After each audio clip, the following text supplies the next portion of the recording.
ஆட்டும் மீசை, சந்தனக்கட்டை ஆட்டும் உடம்பு, கோட்டையிலே வாழற கோடீஸ்வரர்.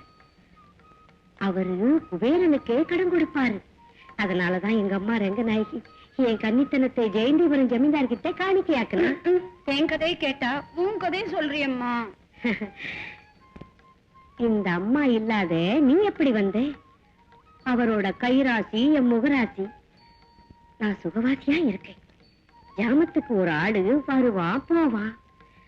பொழுது விடியறதுக்குள்ள என் பொட்டிய ரொப்பிப்பேன். அதனாலதான் உன் கன்னித்தனத்தை கூட அவருக்கு இல்லையா ஒப்படைக்கிறேன். அம்மா, ஜமீன்தார் 20 வயசுல உனக்கு, 60 வயசுல எனக்கா? கண்ணு, பூ 20 முழமானாலும் 60 முழமானாலும் வச்சுக்கிறது ஒரு கொண்டைதானே. வாடி போனா தூக்கி எறியறது பூவத்தான், கொண்டே இல்ல. அதுக்காக அம்மா, அவரு கைராசி அப்படி அம்மா. என் பேச்ச தட்டக்கூடாது. காலம் கூடி வருது. என்ன காலமோ? இத்தனை நாளும் நான் காத்துக்கிட்டு இருந்தது இந்த தாத்தாவுக்காகவா?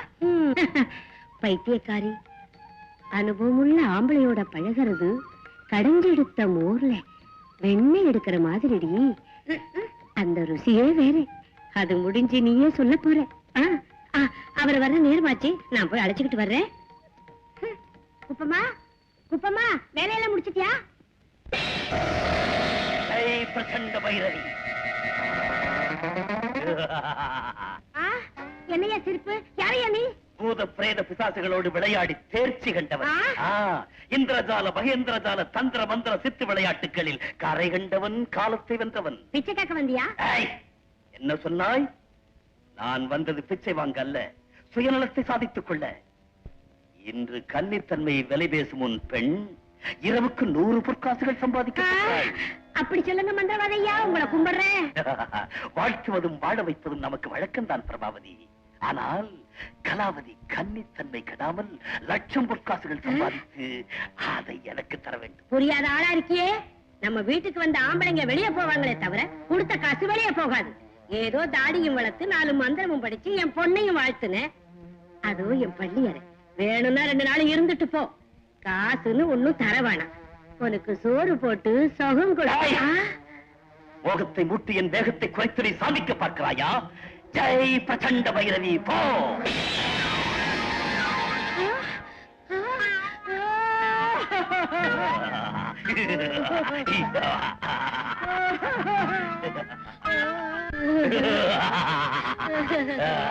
என்ன மன்னிச்சிடுங்க சாமி. என்ன பார்க்க எனக்கே அசிங்கமா இருக்கு சாமி. சொன்னபடி கேட்காவிட்டால் இன்பத்தின் நிலவு இளமையின் கனவான கலாவதியை கூட கேள்வியாக. ஐயோ வேணாம் சாமி, வேணாம். நீங்க சொல்றபடி எல்லாம் 6 லட்சம் பொற்காசுங்க சம்பாதிச்சு தர்ற. அப்படி வா வழிக்கு. ஜெய் பிரச்சண்ட பைரவி, வா.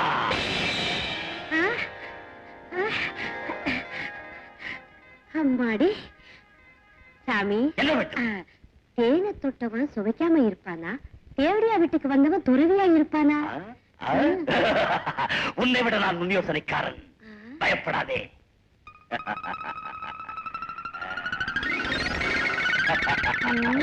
ஜெய் பிரச்சண்ட பைரவி, வா.